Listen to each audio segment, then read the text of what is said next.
feel about this new approach that that Spain has taken? 35 businesses, 35 businesses in Spain. The top 35 businesses in Spain have decided that they'll go for the government's option of experimenting. As a reward, these companies will be rewarded by government for trying this experiment, but they want to see how it works, or how it can work in Spain. If we work for 4 days and you're getting paid for 5, which means you've got an extra day off, who would go for that? I'm pretty sure I will go for that. Obviously, there will be a few questions as to how it can, how does it impact on your business? How would something like that impact on your business? Or doesn't it impact on your business at all? Remember, you're paying somebody for 5 days now, but it's only working for 4. Anybody? Do you think it will impact on your business? In what way do you think it will impact on your business?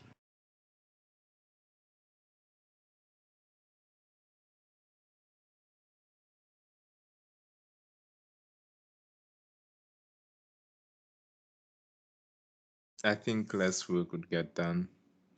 You think less work will get done? Yeah. Or maybe there'll be longer work hours.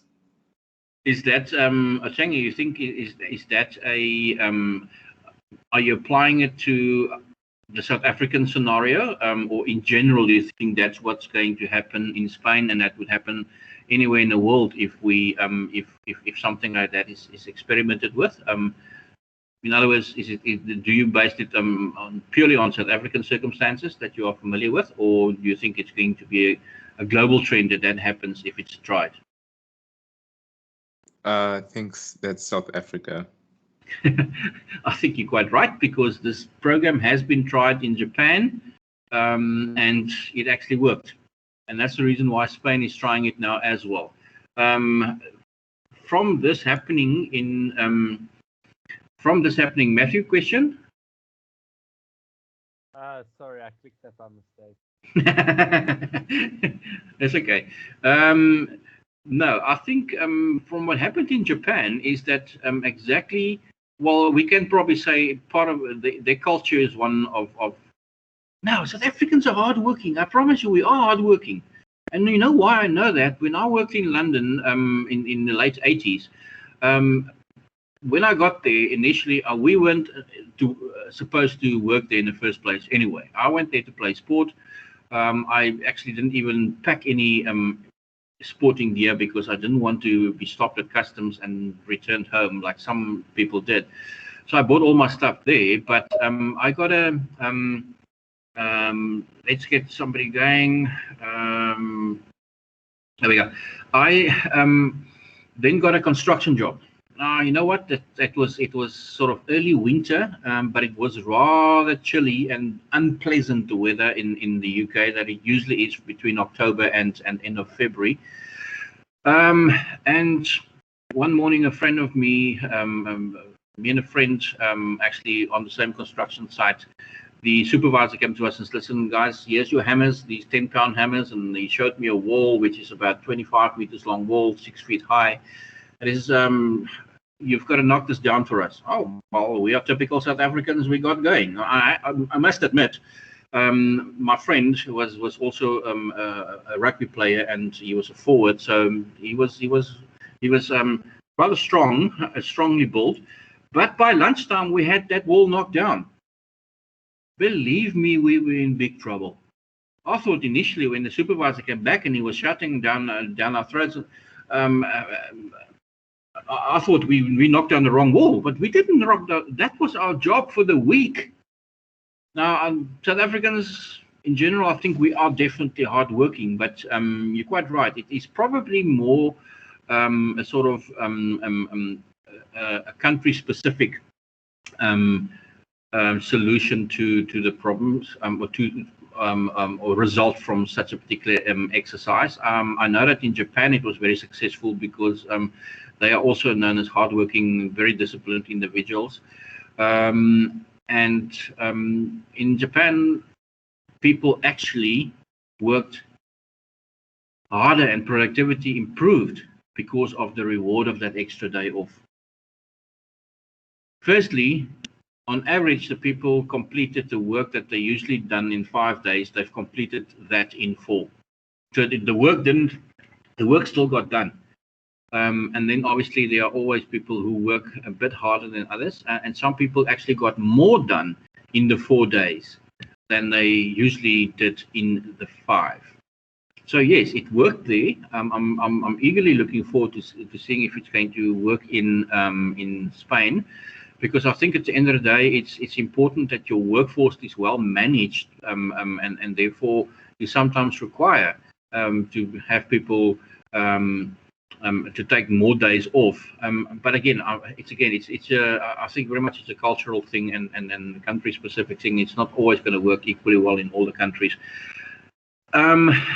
I know that one of the aspects that's of absolute essential importance to a large number of businesses globally, and if we can bring it into context in South Africa, and that is the impact that your physical forces will have on your business. We know that we have global environmental problems. Climate change, global warming, depletion of the ozone. We know that the natural resources, our coals, our uranium, our iron, it's getting depleted at a faster rate than the needs of the customers grow, and therefore we put ourselves in a very difficult position when it comes to that.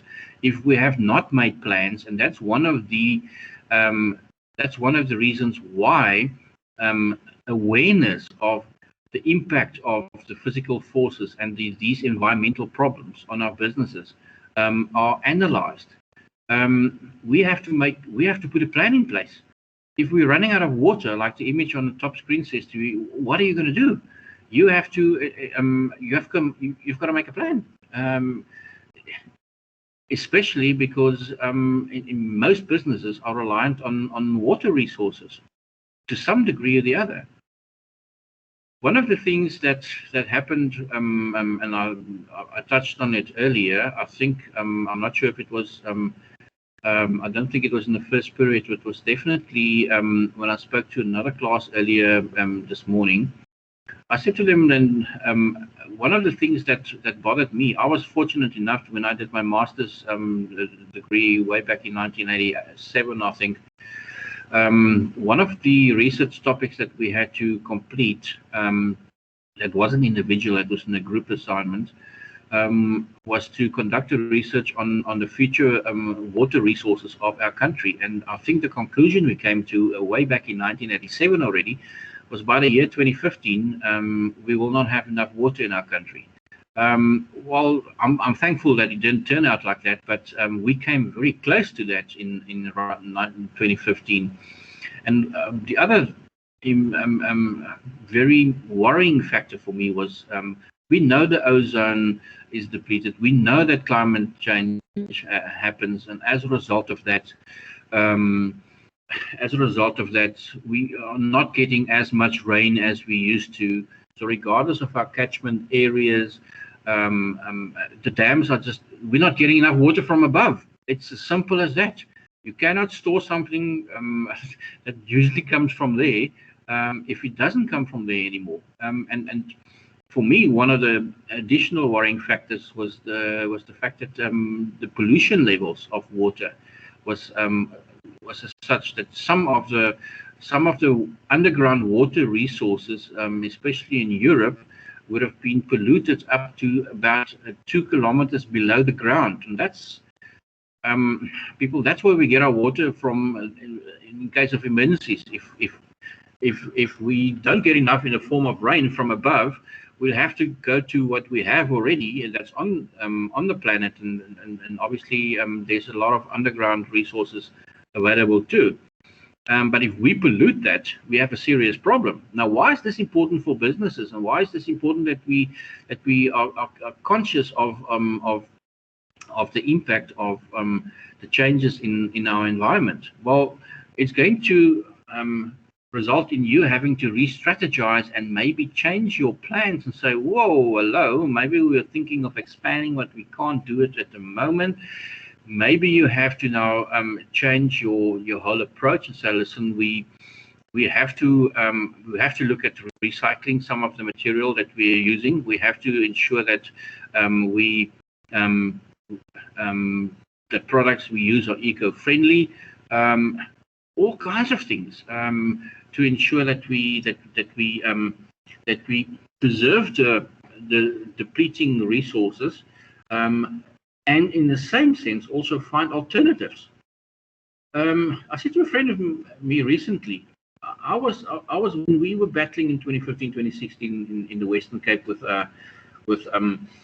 our water resources, and the water restrictions were very tight, and our resources were very low. Some of the very important dams were below 10% full, and then you can almost only use half of that for the last 10%.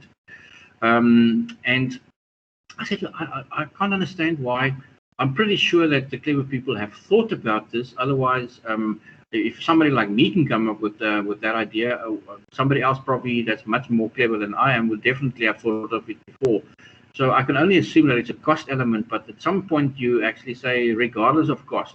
Look what happened in the pandemic now. There's things that we didn't plan, but we find the money, we borrow the money, we make a plan, but we have to get it. We can't just sit back and say, oh, sorry, we can't afford this.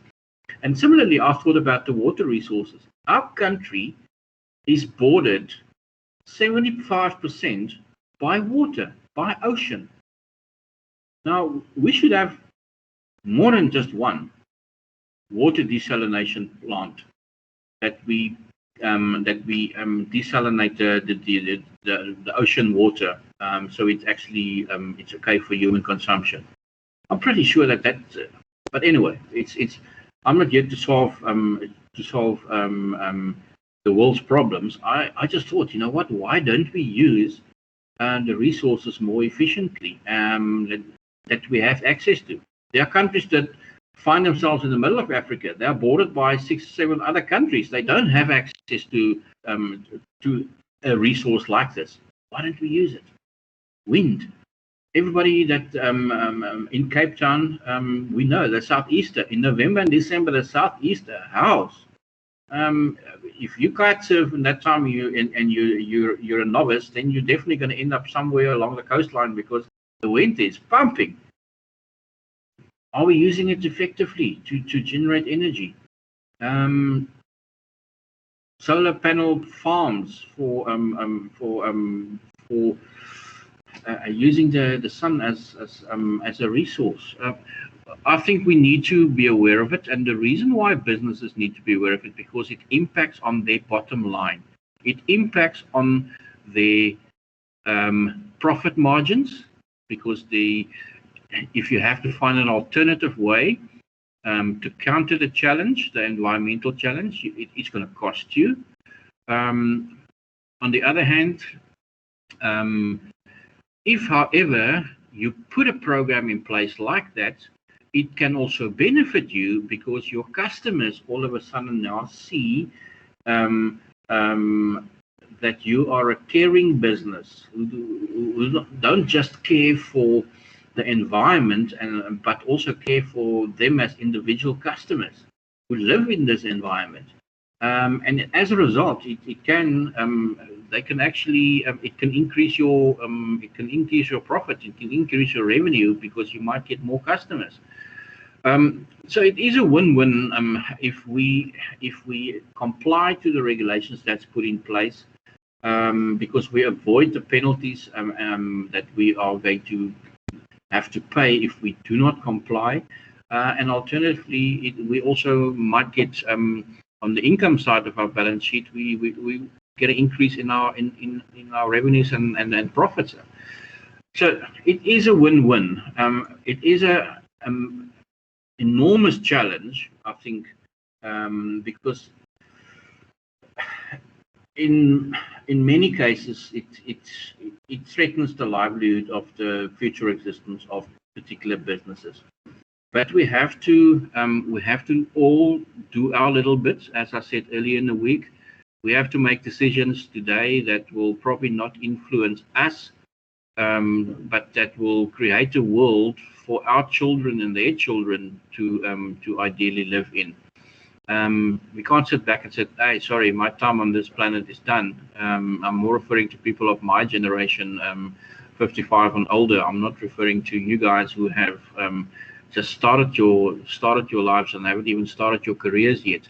So think about it carefully when you in future decide maybe where you want to position yourself in business. But the physical resources, because of the challenges, our environmental challenges, is enormous on businesses.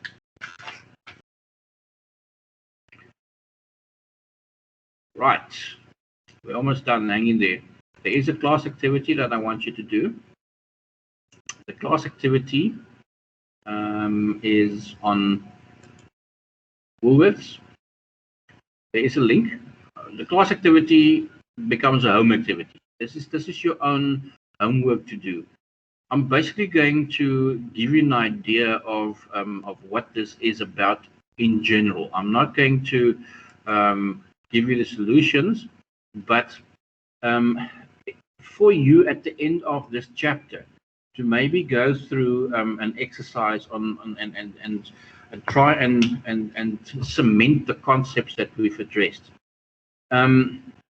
If you go onto their site, Woolies have a number of years ago, I think it was way back in 2014 already, they have started a program called the Good Business Journey. Now, the Good Business Journey was a program in which they committed themselves to, and I'm just going to, I've actually written it down somewhere. I just want to quickly grab that and share it with you. They designed a comprehensive plan to see if you can make a difference in specific areas like energy and water and waste and sustainable farming and sustainable fishing, transformation and social development. And they did that through, for instance, when it comes to the energy side, reducing electricity consumption in their stores and only using eco-friendly lighting, for instance. Water, on the subject of water, they were working with suppliers to conserve water and using it wisely. Educational programs to educate their customers to use water wisely, including their staff as well. When it came to waste, it was they started recycling materials in their stores.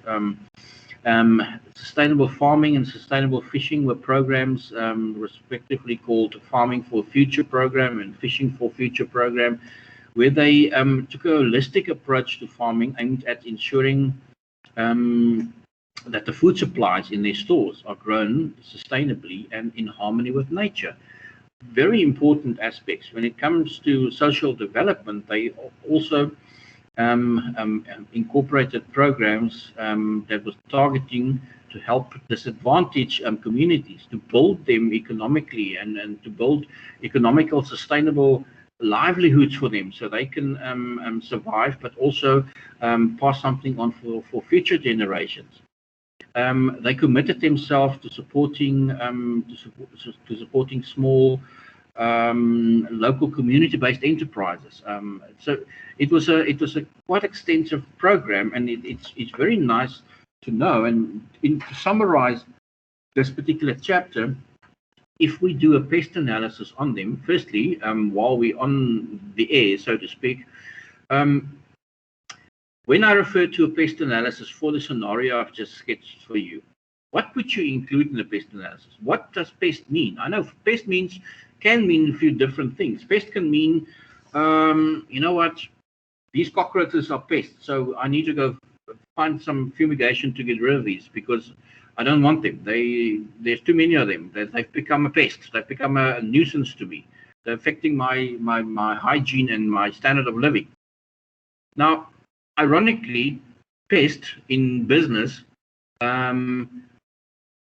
it's a nice play on words, could actually mean the same thing, because if your political and economical and social and technological factors and forces are not treated like you would do with a pest that you can actually just spray with a can of doom, it's going to impact on your business. It's going to affect how you do business.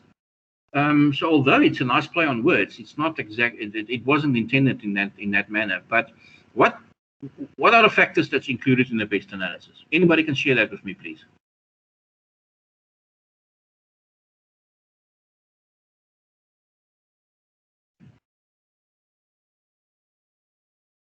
Is anybody awake? Isn't it political, economical, social, technological, logical, and I forgot the last one. For a pest analysis, you've hit everything on the head. It's political, economical, social, and technological. If we add the additional to the legal and the environment, it becomes a pestle analysis, which is just a slightly more elaborate analysis. But for the pest analysis, those are the four things. What do you think if we take them one by one for this particular example? We've actually now made this a class activity. Except that we're not breaking off into groups. But I would like you to say how did the political factors, how could that have impacted on Woolies? Did it impact on Woolies based on the scenario I've sketched for you now? So I think the political factors, like the laws and decision making of government official, affects the business and how it operates. You're right, and what happened in Willis's case is they were forced to comply to this, and they could say, "Oh, geez, we didn't bargain on this." The government said, "You know what? You're not listening because we all know that any law is only as good as how it's enforced. So if there's no penalties involved, you know what? Then you're going to just continue doing it until you are penalized." Fortunately, the authorities in place to police these regulations are quite good. And I know a number of years ago, Vodacom was up in Africa. Not Vodacom, MTN got slapped a big bill because of unsavory business they conducted. They knew what the regulations were. They just didn't comply to it, and as a result of that, they had to bear the brunt and they had to pay that substantial fee as a fine. So in this case, there were certain political legislations that were put in place that impacted on Woolworths, and therefore they decided to rather be conservative and use eco-friendly lighting, for instance, and engage also in programs that's going to involve a greater part of the community. If we look at the economic factors that impacted on that, they realized that obviously they were going to pay greater fees because they have to make changes in their business structure, educational programs, maybe money that they would have used elsewhere that they now have to invest in training their staff and educating their clients. But it positively impacts as well because they could now be seen as their image improve as a result of that. People always thought, Woolies more expensive than others. There's a good argument that the quality is better, but and we know that that's how consumers think, and we'll see that in our next chapter. They perceive often that a higher price means higher quality, but in the case of Woolies, it probably is, but it also means that when the fish that they have on their shelves, they've sourced from sustainable resources. They didn't buy it from an abalone poacher or a poacher for that matter. They went through businesses that have complied also to the regulations. So they now seen as a company that do the right thing to conserve the environment, but also to the benefit of the customer. And as a result of that, I think the clientele have increased. And then they also have shown that, you know what, we just don't want to make money off our customers. We also want to involve ourselves in social development programs. We want to support local businesses. We're going to encourage local businesses and that's where the social component comes in. So I think you guys, yes, Mika, is there a question? Hi, sir. Sorry. No Yes, problem. I wanted to ask what it falls under, either economical or social. I know that Woolies obviously at the moment is no longer supplying the plastic bags, and they only Yes. I think they're £6 or so paid for carry bags. Yes. What would that fall under? Because I know they're doing that to conserve the environment and everything, but it's also for like customers and so forth, with like life moving more towards a less polluted like world. So I just want to know which one that would fall under. It's more than likely going to be the last one that we did now, the physical factors or the environmental factors, because they know that by attending to that, it's going to impact on their business positively. So from a business point of view, it will positively improve their economics, because they will make more money, and because they are seen as a caring company, and who show empathy for important issues.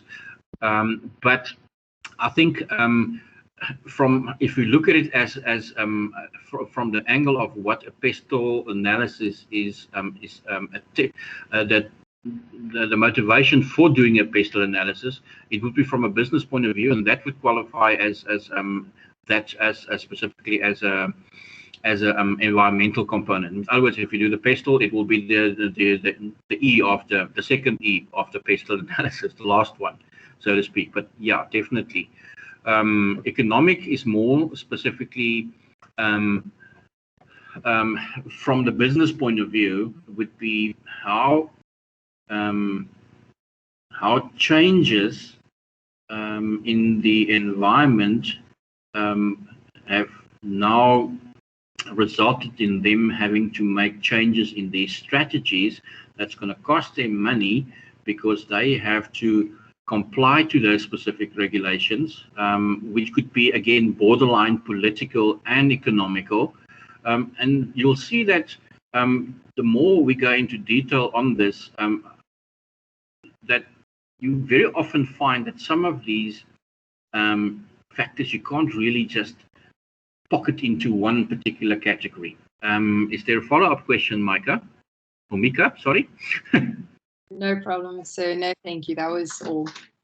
Okay, so I think, especially between the social factors and the economic factors, there's a lot of, not similarities, but there's a lot of them who impact so much on each other that you can almost categorize them as either one of the two.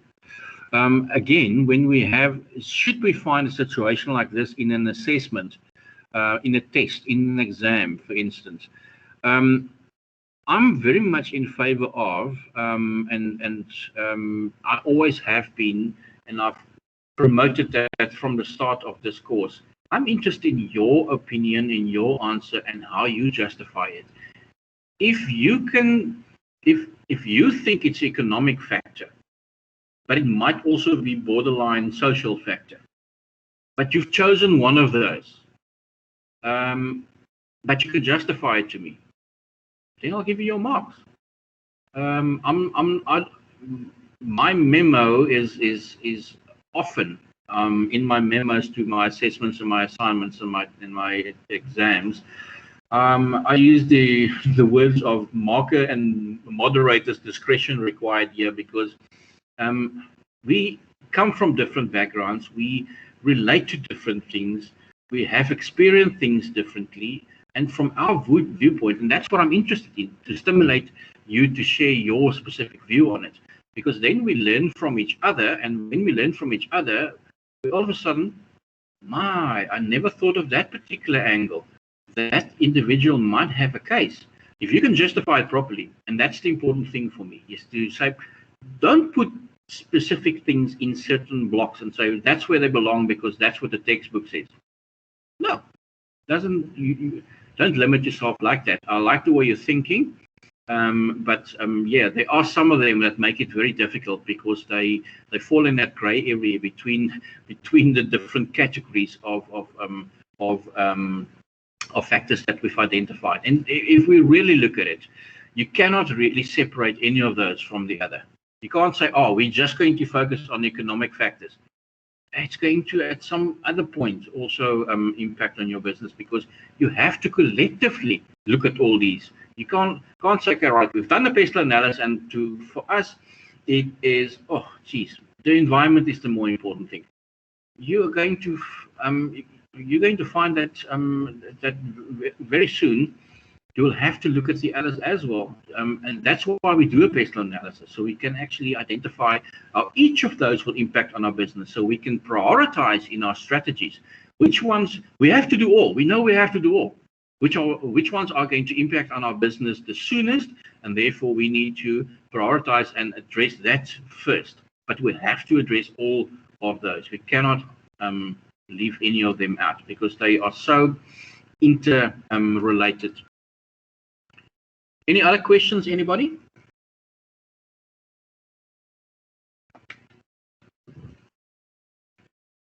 Most of you still okay?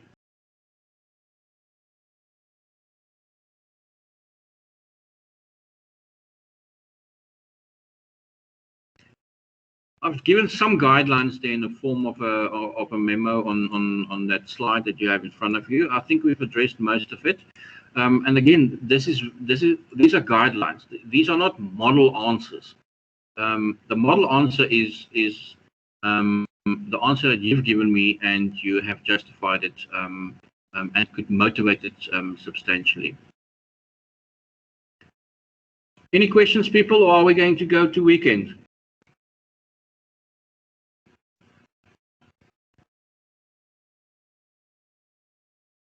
Anybody wants to ask me a question on the assignment?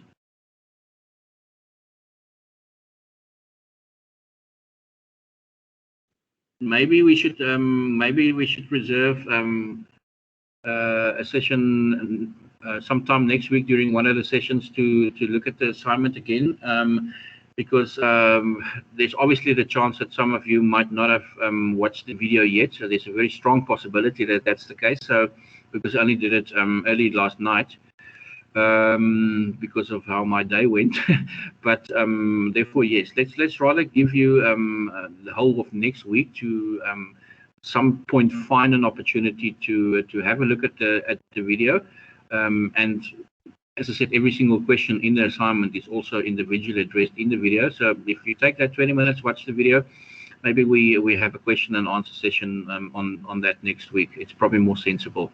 Most of the things that happen now after 12 o'clock on a Friday anyway, you're going to forget even before the session is finished, because we're already in weekend mode. Or am I not correct by making a statement like that? Am I generalizing? Or people, it's weekend. You've had a long week, and this is probably your last class for today as well. So let's cut it short here. You've done well. And we have successfully completed chapter 2. Any questions that you want to direct at me individually, you're more than welcome to do that. Drop me a mail and I'll respond to it within 24 hours, hopefully still on the same day, depending on what time I get it. Is everybody good? Can I get an indication if you're fine and if you're going to enjoy your weekend? Yes, thank you, sir. Hope you enjoy it. I thought so. Thank you very much. Enjoy your weekend. How do I pronounce your name? Is it Sade? Cade, sir. Cade. C-A-D-E. Cade, yeah. Okay. I wasn't sure, so that's why I'm asking. I don't want to embarrass myself in future. I'd much rather do it now to start. No worries, sir. Okay, Cade. Enjoy the weekend. Sorry, Kate. Listen to me. I mean, I've already embarrassed myself there.